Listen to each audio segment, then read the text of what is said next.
you just need to be able to take these guys out in one-on-one situations and not allow them to make this a close game. This is a game that should have been over in the fourth quarter. Well, this game tonight, this is where I'm like, I don't know how to properly judge this Celtics team at this point, other than give them leeway, because they didn't play well for 2 months, okay, 2.5 months, going from mid-December to like mid-February. Mid-February, you started to see a little bit of a turnaround, maybe early February into March now. That's when the team really started to turn around. It was right before All-Star break. They went 7-1 right before All-Star break. And they came out of All-Star break 3 straight wins. And then after that, they lost 2 straight games, but then they rattled off, I believe, 5 in a row after that. So the Celtics, they played better as of late. They this is a game to me, and I think we said this against Miami too. This is a game that they would have lost in January. If it was January, I think this team would have actually lost this game.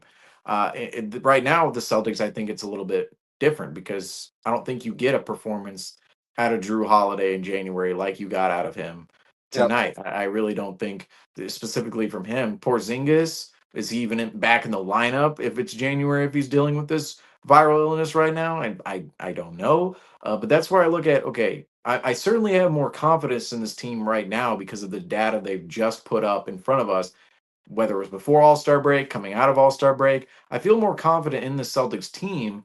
But then looking at the entirety of the season, you have the early portion of the season where the Celtics were just completely dominant. Okay, they started out 19-4 on the season. That was great. I mean, they were right there rivaling the Cleveland Cavaliers and the Oklahoma City Thunder. Then all of a sudden they went 10-10 in 20 games essentially, and there was some mistrust put within the Celtics roster just because of maybe their lack of depth, their lack of effort, their lack of hunger, maybe some versatility problems here and there if people aren't in the lineup or out of the lineup. But all of a sudden, Celtics turned all of that around. Derek White turned his play around. Shots started falling. The team started playing with a higher sense of cohesion and identity, especially on the offensive end of the floor. The defense became a lot more locked in, a lot more tight knit, I would say, between everybody, and that's when we saw things change. But at the same time, that stretch where we saw things change, that was a small sample size compared to the big sample size of this team playing horrendously at a 500 record. But then you also look at it and go, okay, well, this team was dominant earlier this season. So you have a dominant portion to start the season. You have a 500 portion in the middle of the year, and then you play well for about a month here. But now all of a sudden, I mean, really, the last honing in on the last what I'm going to say 8 games. Going back to the homestand, so no 9 games right now, so 9 games, right? Going back 7 game homestand plus these 2 on the road. The last 9 games, the trend has been for the Celtics team, okay, we come out, we play well, we establish a lead, and we blow it. The only 2 games where that didn't happen, that was the Philadelphia 76ers game, where the Sixers never came back within the game. It was an 18-point game at the end. It was a 20-point lead for the Celtics. Sixers lay in a bucket at the end, 18 points. Just had to remind everybody, 18 championships with the 18-point win against the Sixers out there. But the Sixers never come back in that one. Okay, great.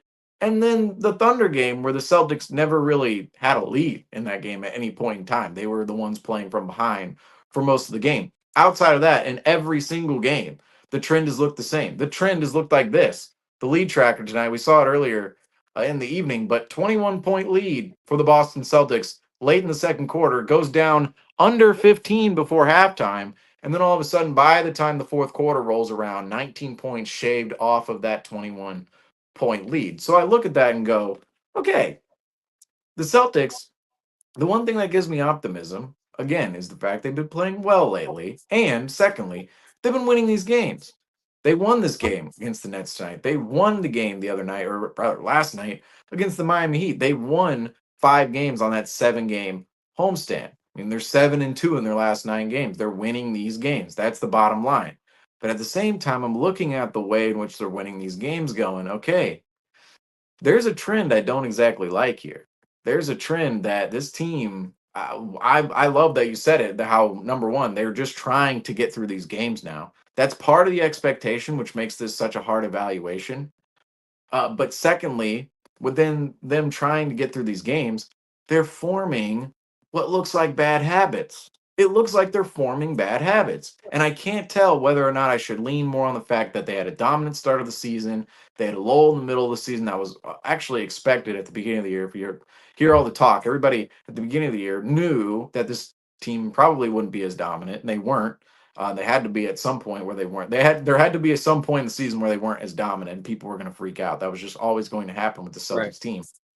But they go through that, they play well, and now all of a sudden they're kind of building up those bad habits again that we talked about earlier this season in January. But it's still coming at the tilt of winning.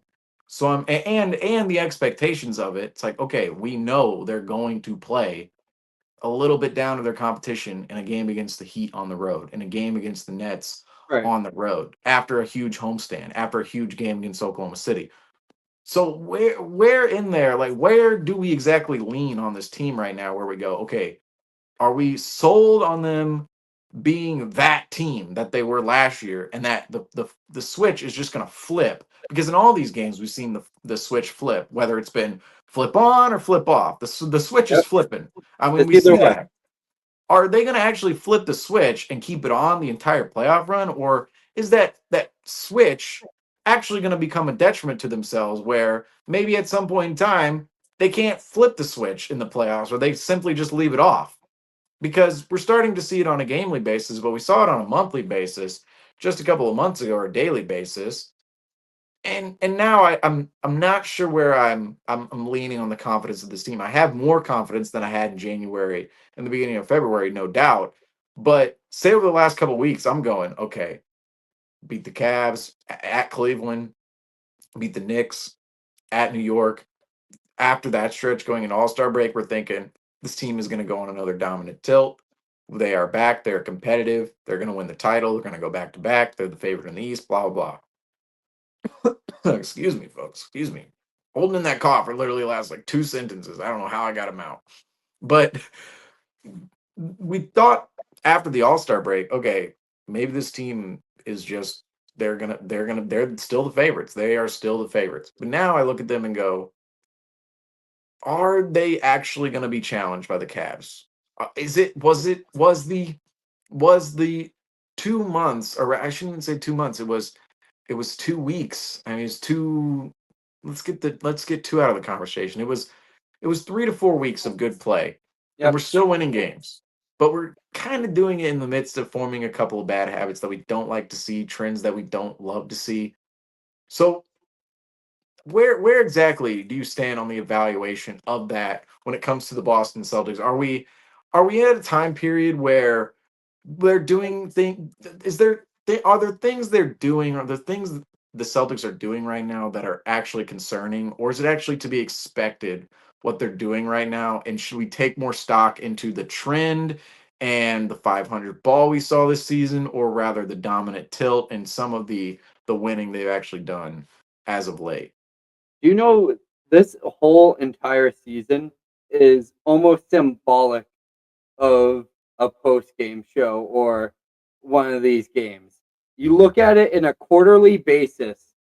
So, first quarter, the Celtics absolutely balling out, are winning games. And if you look at a Celtics game, it's very comparable to this season to one of these Celtics games. You can almost take any single one of them. They'll dominate throughout the first quarter. During the second quarter of the season, they turn into a 500 ball team, or start to drop, let the other team start to come back.